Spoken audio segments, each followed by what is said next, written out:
Et moi, j'aime le ministère de la Transition écologique quand il est occupé par Agnès Pannier-Runacher, parce qu'elle a toujours les mots pour le dire. Écoutez. Sud Radio Berkov dans tous ses états, les perles du jour.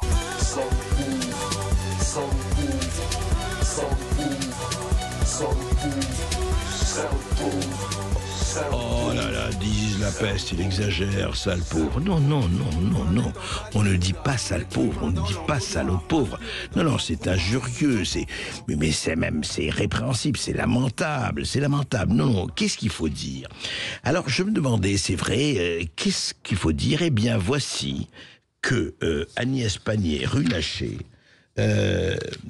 sur la présentation du plan de sobriété énergétique le 6 octobre dernier. Alors elle présentait son plan, que sobriété énergétique, vous savez très bien que la France produit le plus de carbone au monde. Ça veut rien dire, non, vous savez très bien que la France produit le moins de CO2 du monde. Enfin, c'est pas le problème, mais quand même, on doit faire attention, voilà, taxe carbone, il faut faire attention à ça. Et donc, elle a commencé à parler de cela, et voici ce qu'elle a dit.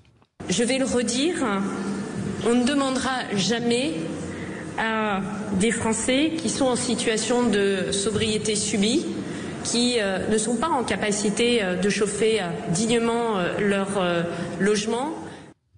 Alors là, vraiment merci Agnès Pannier-Runacher. Je cherchais un mot équivalent et qui ne soit pas pauvre, puretin, sans dents. Vous vous rappelez du sans dents de François Hollande, rapporté effectivement par son ancienne compagne. Comment on pourrait dire ceux qui n'ont rien? Alors elle a trouvé. Et c'est mis sobriété subie. Voilà. Vous n'êtes pas pauvre, vous subissez la sobriété. Sobriété subie, c'est magnifique, c'est magnifique. Ça me rappelle femme de ménage, non, on dit technicienne de surface. On ne dit pas ballon de football, on dit élément bondissant. Et puis là, on ne dit pas pauvre, ou sans dents, ou etc. On dit sobriété subie. Voilà, ça c'est magnifique et je suis très heureux. Et reconnaissons à Agnès Pannier-Runacher d'enrichir la langue française avec ses équivalences. Sud Radio Berkov dans tous ses états. Emily Cooper. Bonjour. Bonjour. I'm Emily, your new neighbor. Enchanté. So, you've come to teach the French some American tricks? Has anyone noticed this is a very dysfunctional workplace? I think you're the one bringing the drama. I'm so glad we're friends. So you're single in Paris? Emily in Paris, et l'Emily in Paris. Alors, et puis, Emily in Paris, c'est vraiment à la veille d'une bataille extrêmement forte. Qu'est-ce qui se passe? Eh bien, il se passe que Netflix veut tourner une scène, une séquence ou une série Emily in Paris, vous savez qui marche très bien, la série américaine, à Rome. Et là, le président de la République s'est énervé, c'est dit c'est pas possible, non, non, non, non, il n'y a pas de raison, Emily in Paris doit rester à Paris, voilà. C'est la priorité, les priorités, vous savez, le dérapage du budget, tout le reste, c'est pas très grave tout ça, non. Mais que Emily in Paris ne reste pas à Paris, c'est extrêmement scandaleux, c'est vrai. Et alors voilà, et alors, imaginez-vous, allez, j'allais dire ce gougnafier, non mais ce malotru, ce mal élevé de maire de Rome, Roberto Gualtieri, eh bien vous savez qu'il a répondu, il a eu l'outrecuidance de répondre à Emmanuel Macron. Mais enfin, et voici ce qu'il a répondu, Roberto Gualtieri. Vous ne pouvez vraiment pas intimider ou interférer avec les plans de production de Netflix pour la prochaine saison d'Emily in Paris. Le président Macron n'a-t-il pas des problèmes plus urgents? Vous voyez l'outrecuidance? Vous voyez un peu là? C'est incroyable de quoi il se mêle, ce maire de Rome là, de faire la leçon. Et il ajoute, le maire de Rome, j'aimerais croire, du moins j'aimerais espérer, que Macron plaisantait, car il devrait savoir qu'une société russe comme Netflix, alors évidemment il passe la brosse à reluire à Netflix, ne reçoit pas d'ordre de chef d'État, ne prend pas de décision basée sur la pression politique. Et il ajoute, cette impertinence impertinent, ce faquin de maire de Rome. Il y a peut-être quelques problèmes plus urgents pour le président français. Ah bon? Quel problème plus urgent? Eh ben, il dit, par exemple, il y a 2 guerres en cours en Ukraine, au Moyen-Orient. Il y a un horrible ouragan qui a frappé l'Amérique et qui est lié au changement climatique. Et quelques autres questions d'État en Europe pour Macron qui sont plus importantes qu'Émilie, j'imagine. Des propos susceptibles de créer un incident diplomatique entre la France et l'Italie. Non, on va pas répondre. Mais voyez, les prises de sang. En tout cas, on voit que Émilie in Paris, ça, le président Macron, il y tient. Et de ce point de vue, je voudrais revenir sur justement les ouragans qui seraient perpétrés par le changement climatique. Et Agnès Pannier-Runacher, qui est ministre de la Transition énergétique, a parlé aussi d'autres choses pendant que elle a parlé d'autres choses le 11 octobre dernier, sur CNews. Écoutez. Si vous achetez une voiture qui émet peu de CO2, vous n'avez pas de malus. Évidemment, si vous achetez une voiture, et c'est particulièrement vrai pour les gros SUV à essence ou diesel, eh ben, ça fait un impact sur la planète. Cet impact, vous l'avez près de chez vous. Moi, j'étais en Seine-Maritime où vous aviez les gens qui étaient sous l'eau à cause des inondations. Eh bien, à un moment, on fait payer les pollueurs. C'est de ça qu'il s'agit. Et je veux être très clair, c'est impactant pour les grosses voitures.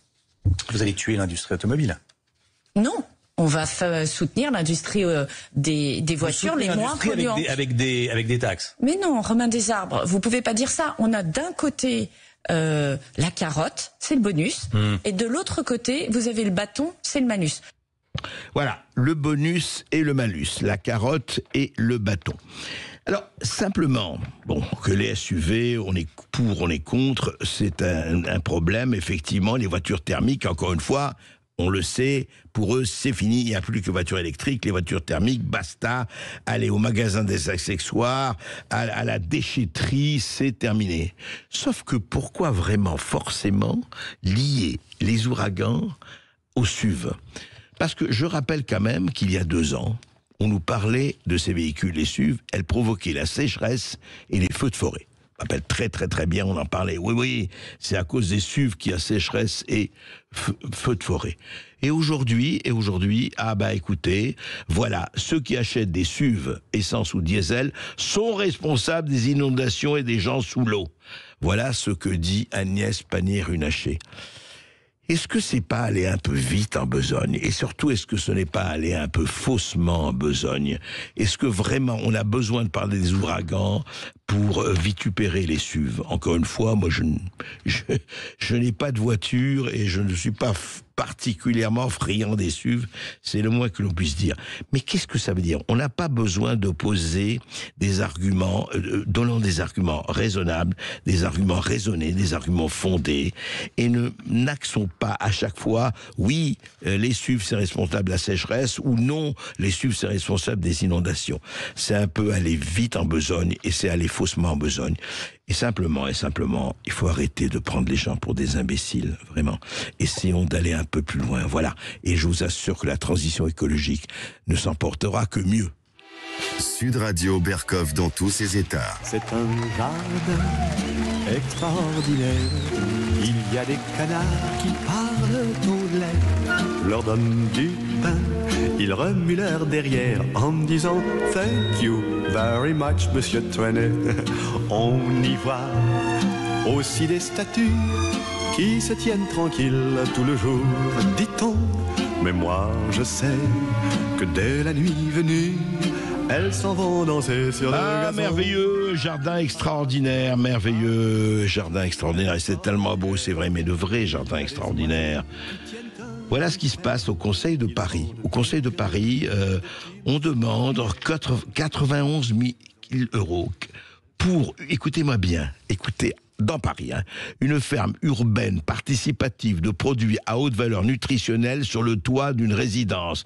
120 000 € en plus pour l'acculturation collective et une appropriation des enjeux d'agriculture et d'alimentation durable. Au lieu de s'occuper des agriculteurs, de tout ce qui se passe dans Paris, on les a entendus avec la présidente de coordination rurale, Véronique Le Floch.